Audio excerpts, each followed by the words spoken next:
So guys, before we get started, don't forget we do have that amazing discount code thanks to Tier 0 Games going on right now. And all you have to do is put in ZW Games 5 to get 5% discount on your total order at tier0games.com. The links will be in the description below.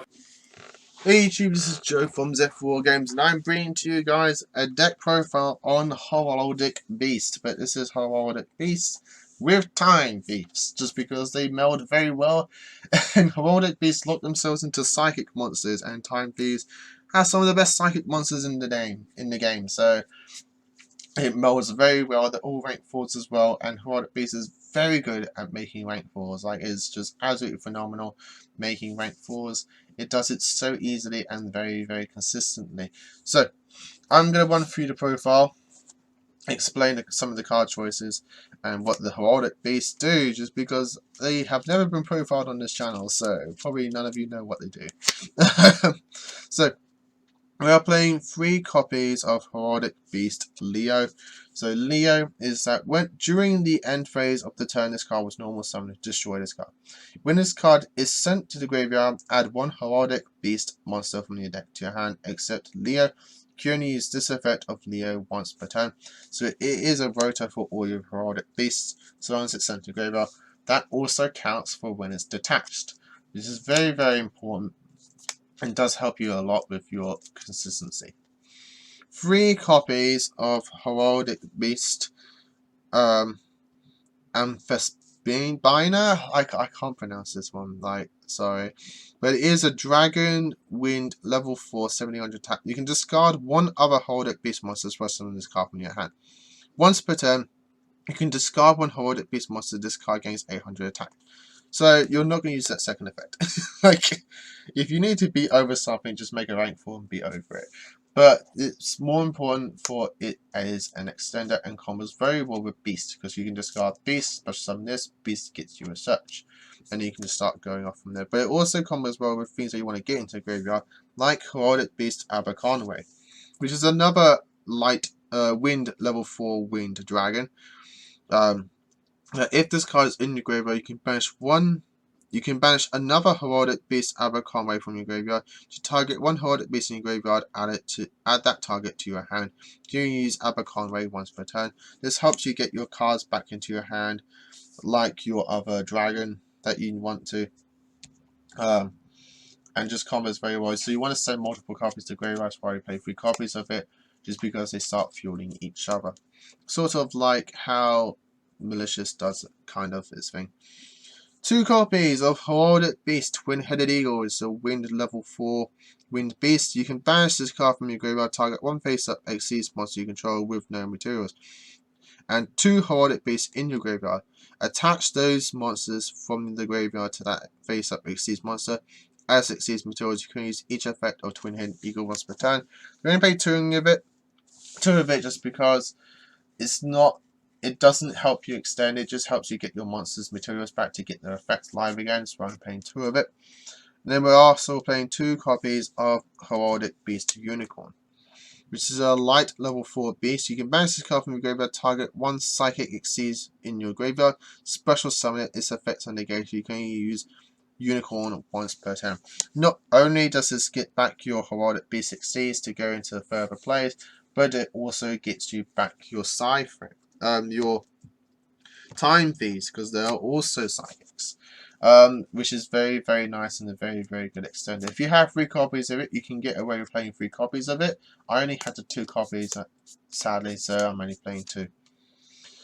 So that's it for the Heraldic Beast engine. We are now playing on the Time Thieves, which is 3 copies of Regulator. It's been a long time since I played Time Thieves, but this is essentially your Rescue Rabbit. Gets you 2 Time Thieves on the field, and then we're playing 2 copies of Time Thief Winder and 2 copies of Beazle Ship. This just helps you extend and keep going with more plays. And then you were playing the 1 copy of the new Time Thief Chronocoder. You only need the 1 copy of it. The other Time Thieves are just generally better, but it's an additional name for the deck and it has its uses as well. And then for the last of the monsters, I am playing just a small Phantom Knight engine, just because it does help you with the rank 4s and the rank up plays.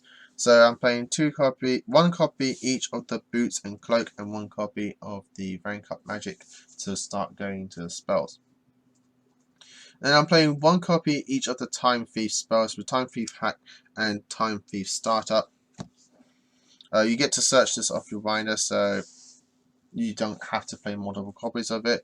You want to see the heraldic cards a lot more, to be honest, because they actually fuel your plays and start going off with all of your stuff. So we're playing 3 copies of the new Charged Up Heraldry. This is a normal spell card. You contribute 1 monster, special summon 2 heraldic beast monsters from your deck in defense position.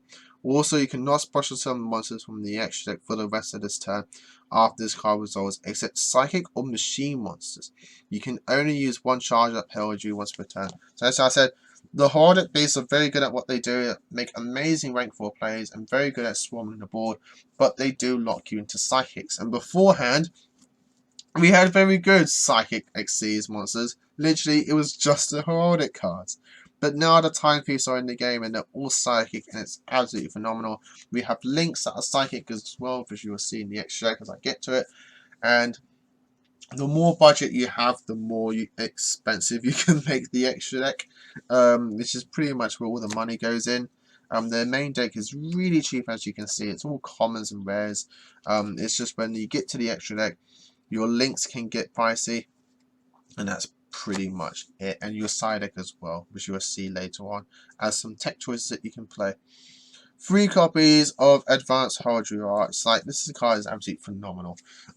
So target 2 heraldic beast monsters in graveyard, special summon both those targets, and immediately after this card resolves, XD summon what it sees using those 2 monsters only. Doesn't lock you into what you can summon. You can make any XDs that you want, as long as you have 2 heraldic beasts in your graveyard, which is not difficult at all. And to add, I suppose I'm playing 2 copies of Heraldry Reborn, so revival card for heraldic beast. You can probably take one of these cards out for a monster reborn as well. It's completely up to you. 3 copies of Time Thief Flyback.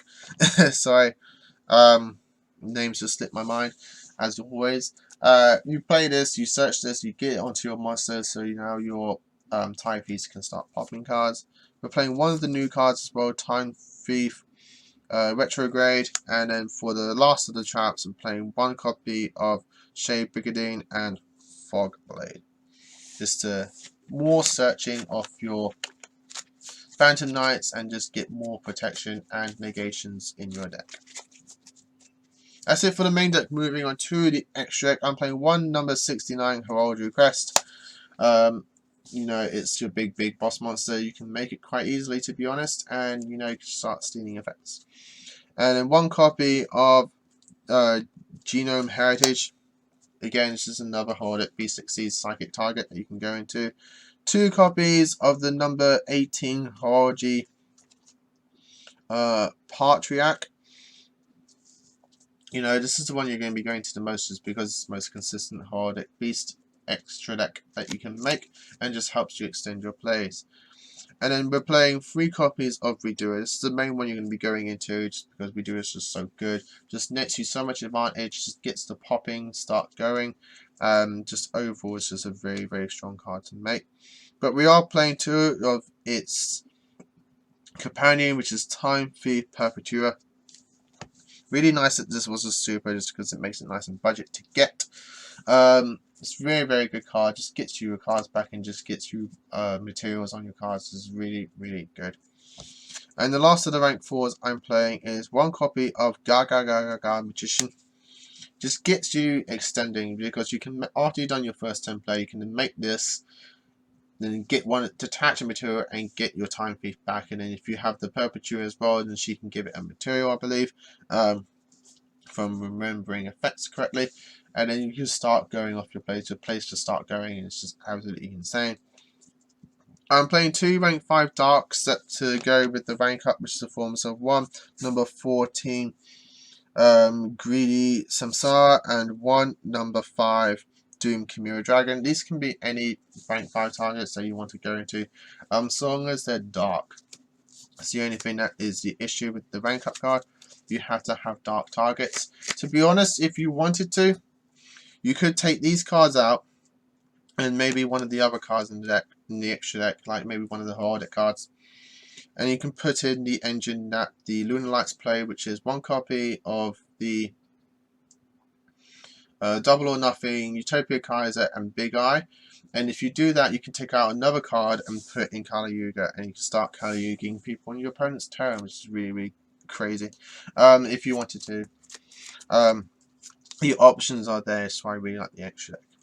And to run up the extra deck is 3 link monsters in the forms of 1 beat copies because it's nice and generic. The pricey card in the extra deck, which is 1 Sci-Frame Gear Lambda, and 1 copy of the Gravity Controller. You play these two because they are psychics, and Sci-Frame Lambda just gives you so much options in your extra deck, gives you so much consistency, and when you're locked into psychics, it's the best link 2 to make, and pretty much the only link 2 to make.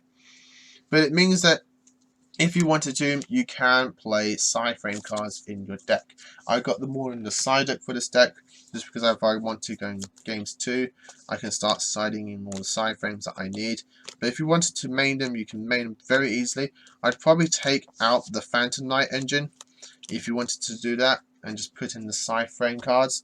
That way you can just do your plays, and then on the end phase, when you banish your redoer of the Lambda, you can then like start searching Sci-Frames. So very, very nice. So as always, guys, hope you enjoyed the deck. I got this deck profile online. I'll be honest, I didn't make this myself. I got the idea of another profile that I found. But it was really cool. The dual play video was absolutely insane. The plays that this deck does is just absolutely crazy. It's really fun to do, really fun to play, and again, very, very budget. The main deck is so cheap. It's just hard to get. That's just all it is. It's cheap but hard to get because not many people have the heraldic cards. So if you have them, go for it. It's really, really cool. It's really, really fun, and I do enjoy playing it. So as always, guys, like, comment, and subscribe. Until next time, as always, happy dueling.